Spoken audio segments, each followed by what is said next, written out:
Euromaxx highlights. And here's your host, Louise Houghton. Hello and a warm welcome to this edition of Euromaxx highlights. Now, if bugs make you squeamish, you might want to steel yourself for our first report today. Here's a glimpse of what's coming up. Questionable taste. Gourmet chefs serve up edible insects. Pen and ink. Why Paris fashion can't get enough of one man's calligraphy. And Night Vision, a film festival in Finland that doesn't sleep. So, what I have here in front of me is a gourmet box of chocolates. But if you looked carefully, you would have seen that there's something slightly unusual on the top of them. Insects. Now, although these crunchy creatures are eaten on other continents around the world, we're not used to seeing them on our plates here in Europe. As you can see, though, they are being made into a delicacy. And now one Michelin-starred restaurant has picked up on this high-protein, sustainable source of food. A visit to the Michelin-starred restaurant Aphrodite in the south of France promises a high-quality culinary experience. But the first course is quick to turn up a surprise. Mealworms and crickets are all part of the alternative menu, which these guests have willingly ordered. It doesn't put me off. We should be open to new things. When I first heard of it, I thought, you just can't stomach that. But then I thought, what the heck, I'll try it.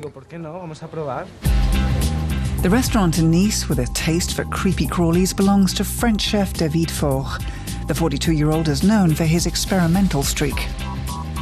His main passion is molecular cooking. But 3 years ago, on the search for new flavour combinations, he discovered the world of insects. I was traveling abroad, where insects, depending on the continent and the region, are everyday ingredients in cooking. Some larger ones are even considered delicacies. When I came back to France, I felt it was time to risk something new. That's what our guests expect too. The 5-course alternative menu will set you back €59. David Faure uses complementary flavours to unlock the nutty aroma of mealworms and popcorn-like crickets. I could have tried to hide the flavour of the insects with other ingredients, but I like to do things differently. The worm featured in the apple mousse should be a tasty treat. For me, it's important that each dish tell a story. I might shock people with that sometimes, but the provocation is meant in a nice way. Edible insects are commonplace in many regions around the world. But in Europe, bugs on the menu are a no-go. It's a risk this top chef is willing to take. Will I lose the star because of the insects? We'll find out in 2014 when the new Michelin guide comes out. But I think the guide recognizes all cuisines, even those with insects. I'm not flippant about this ingredient, and I think chefs can prepare anything as long as it's edible. The company Micronutris helped make this possible for Faure. Based in Toulouse, they make all sorts of tasty morsels, using insects exclusively. In their dried form, they're sold over the internet for between €12 and €50 per portion. And they also offer handcrafted pralines and macaroons. Cédric Auriol founded the company in 2011. I wanted to set up a company that was sustainable, environmentally and also socially. I read that the UN recommended the consumption of edible insects, but that in Europe there weren't any companies that could supply such things. I simply got to it and embraced the adventure. But first, the 30-year-old had to research how to farm edible insects with the help of a team of biologists and agricultural economists. His experiments now also include African and Asian insects. For now, European crickets make up most of the production. 7 crickets are supposed to contain as much protein as 100 grams of steak. Micronutris also has mealworms on offer. This year, the company is planning to produce a ton of these insects.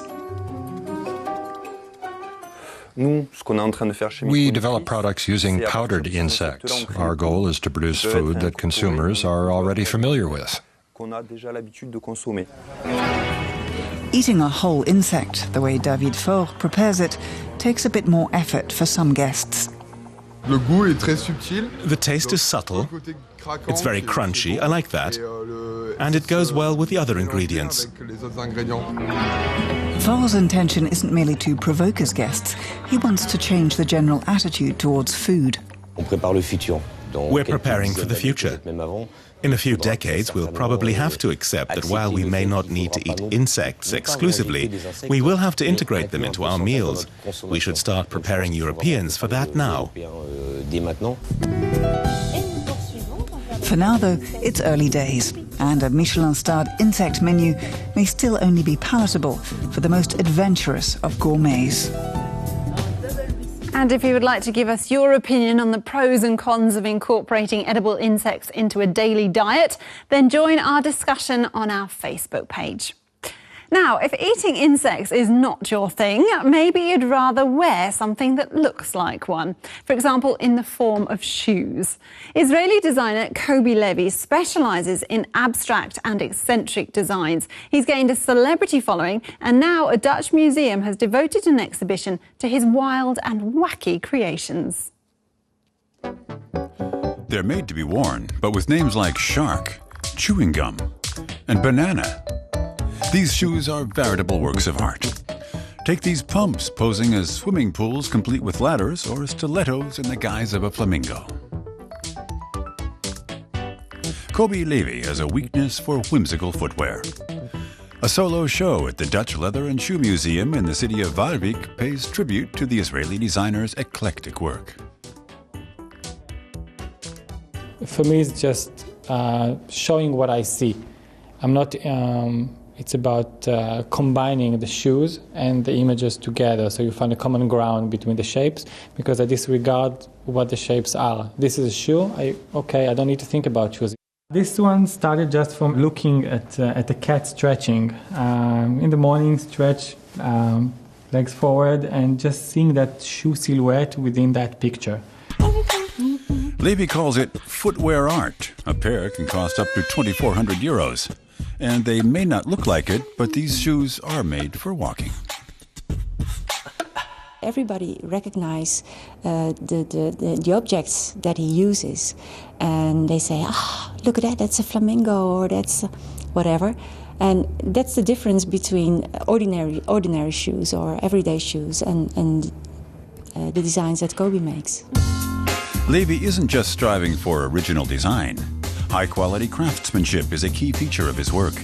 He works like an old-fashioned shoemaker without the help of a computer. His studio looks much like the workshop recreated at the Dutch Shoe Museum. All the machines that you see is used for hundreds of years, and they didn't change for handmade shoes. Even all the modern techniques of high-tech shoes, casting, plastic stuff that you see, the structure, everything is made in the same way. It takes fashionable guts to wear shoes like these, and Levi's most famous customer to date certainly boasts those credentials. Lady Gaga ordered the model called Double Boots. To get an email from someone like that famous, it's very surprising. I thought a friend of mine was fooling with me. It's like a practical joke, kind of fake email. The design can make its way everywhere just because of the design. These shoes were inspired by another pop diva, Madonna.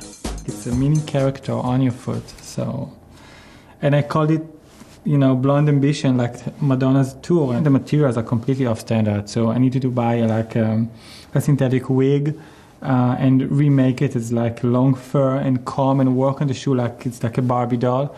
You get a lot of eye rolling in the shop. Why do you need that wig? It's not your color, honey. Get something else and go explain what you're going to do with it. But that's the fun part. Levi also has men's shoes, but it's designing for women that really fires up his imagination. The high heel gives it more sculptural kind of thing. It gives it more three-dimensional shape. What's going to determine if it's going to be a high heel, flat shoe, a pump pattern, flip-flop or whatever, it's going to be the theme. And evidently, no theme is off limits for Kobi Levi.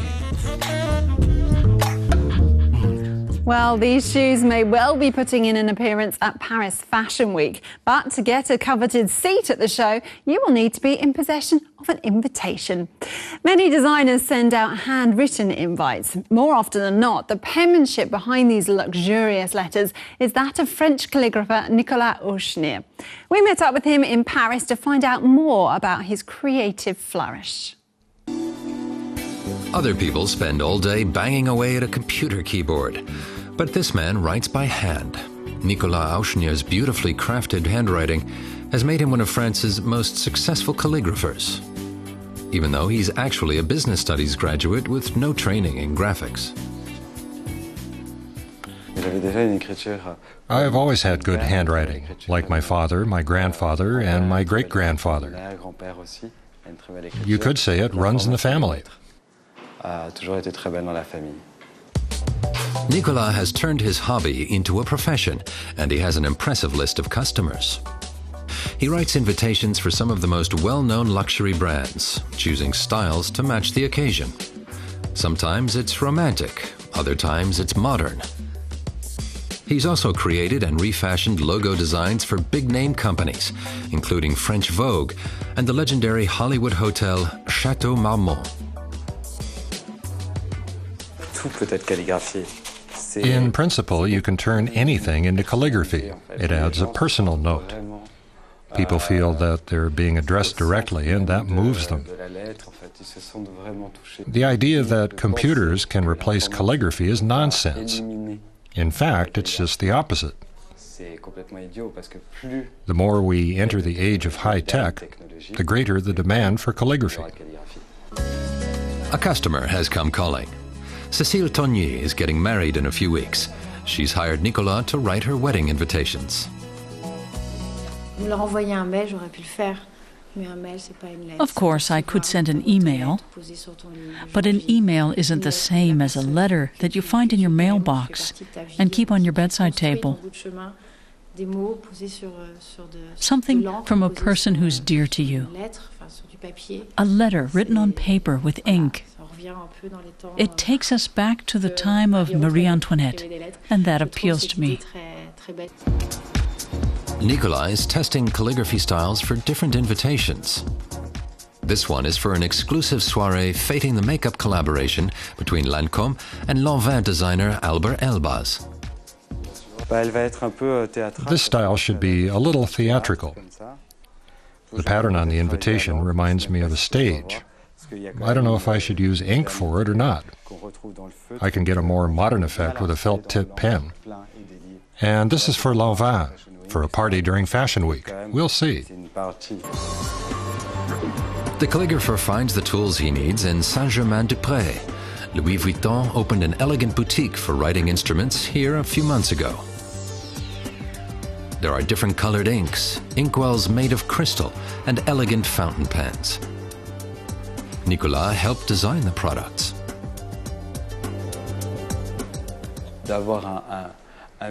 If you have a choice between a ballpoint pen and a good fountain pen, I think you should always take the good fountain pen. That forces you to make more of an effort and think more about the words you're going to use.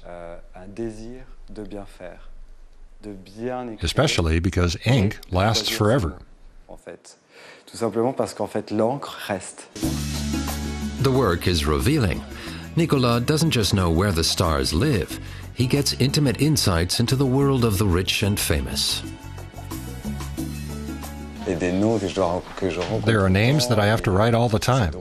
I notice when people move, when someone has a new partner, when they get divorced, when they die because they suddenly disappear.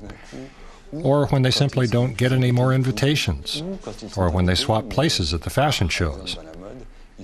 How close they're seated to the front row is an indication of their current status.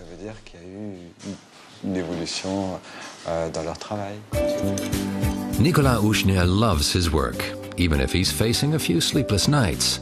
The Paris men's and haute couture shows are just around the corner, and thousands of invitations have to be sent all at once.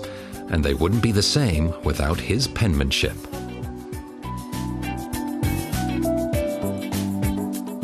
Well, I think ours must have got lost in the post. So we'll move swiftly on to the Midnight Sun Film Festival that was held last weekend in Lapland. Now, because Lapland is located so far north in Finland, the sun never sets at this time of year. The 5-day festival attracted over 27,000 visitors this time, including our reporter, who proved it's easier to be a night owl when it never gets dark. Sodankylä in northern Finland is home to 8,000 people and a sizable reindeer population. An unlikely location, perhaps, for an increasingly high-profile international film event, the Midnight Sun Film Festival. Romanian director Cristian Manjo is in town. Every one of his movies has won him an invitation to Cannes, and in 2007 he won the Palme d'Or. Just 3 weeks ago, Manju was a member of the Cannes jury. There it's a lot about professionals, it's a lot about the industry, it's about the big industry. While here you get back to the spectators. They will just stop you and talk to you. Yesterday somebody stopped me saying, look, I don't like too many films. I've seen your film and I like your film. What do you think about this? I said, well, thank you, that's really great. Just wanted you to notice. Good, thank you. You'll look in vain here for a red carpet or golden trophies, and only a handful of journalists make it up to the cold climes of the Arctic Circle. But there's football galore and no shortage of beer. Or you can always just dance the night away to local music. And in June, those nights literally never end.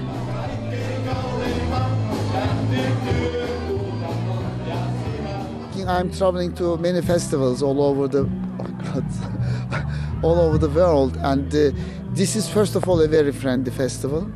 Second, apart from the mosquitoes, now they are trying to eat us alive, there is a huge audience. They are very interested in the films. A no-frills, no-pretense celebration of cinema was precisely the idea behind the festival's creation back in 1986. Co-founder Aki Kaurismäki, himself an acclaimed movie director, never takes no for an answer when he invites colleagues up here to Lapland. I met Aki Kaurismäki in Thessaloniki. He was having his lifetime recognition and I was having mine for the Balkans. So we met there and he asked me, he told me, look, but before saying hello, he said, look, I want you to promise me something and then we'll speak. I said, okay, what is it about? And he said, you need to come to Midnight Sun Film Festival. The list of past guests reads like a who's who of modern cinema. Jim Jarmusch, Milos Forman, Francis Ford Coppola, Fatih Akin. We get young, curious people, not some cultural upper class. Our audience might not be so knowledgeable, but they have hearts of gold, and that's what appeals to international filmmakers. People like Michael Powell and Samuel Fuller have said it feels here like they're seeing their films for the first time. There's plenty of demand for tickets, whether for art house, Hollywood movies, or silent-era classics. The festival program also includes an unconventional crowd pleaser, audience sing-along sessions featuring films with a strong musical element.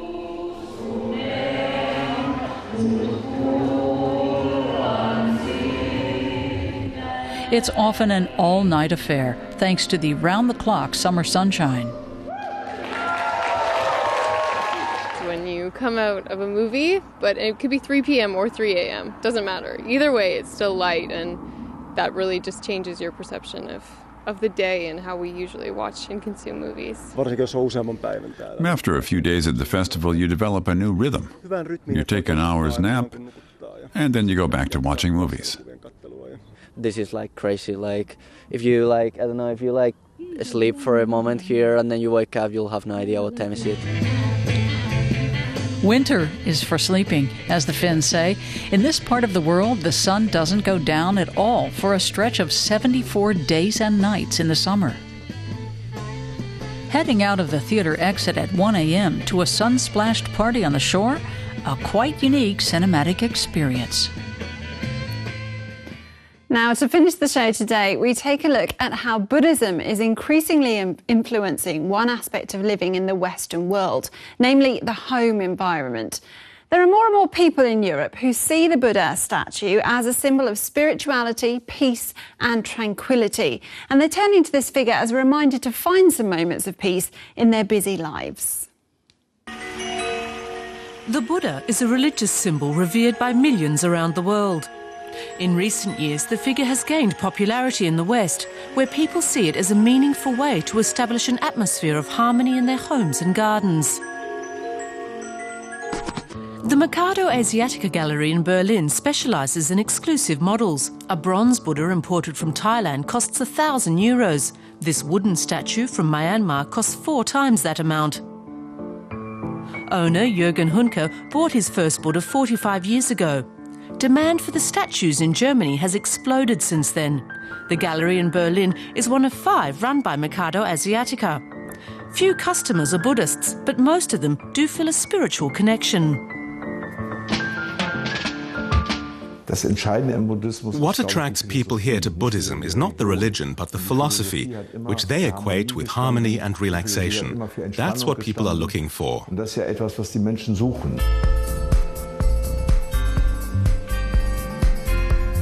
Buddha statues have also become increasingly available in furniture shops. This Berlin store offers several models, with the cheapest costing less than €10. A Buddha fountain is available for €69. From chain stores to exclusive dealers, there are many options for anyone on the hunt for a Buddha statue. The people who buy these things are searching for a sense of internal or external harmony. That's the best way to put it.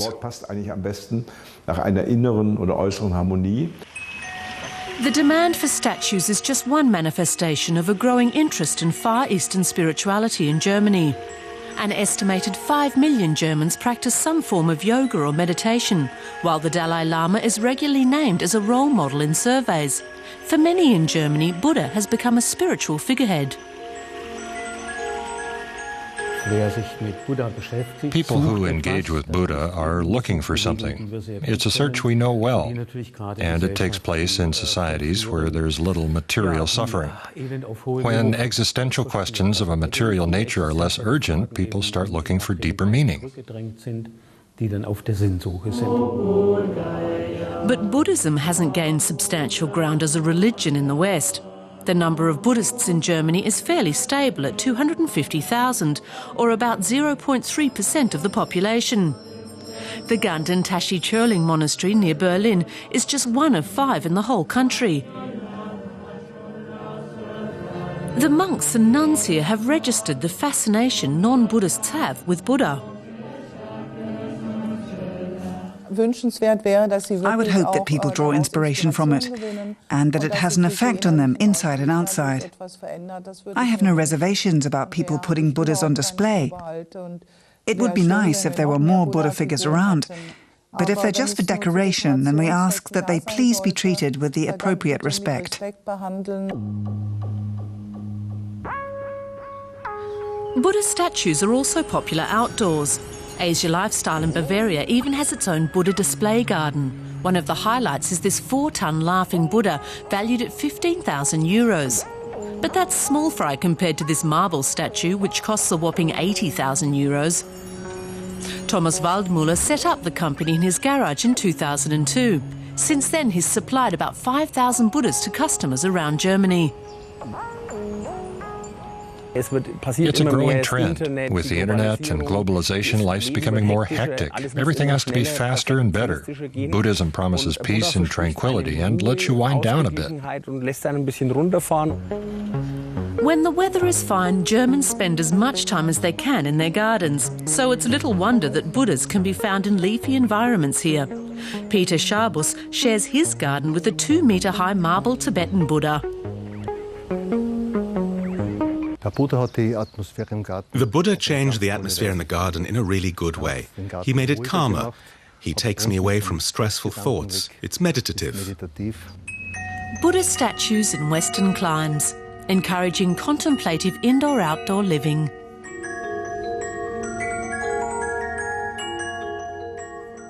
And on that peaceful note, it's time to say goodbye for today. So on behalf of all of the Euromaxx team here in Berlin, thanks for joining us, and until next time, take care and goodbye.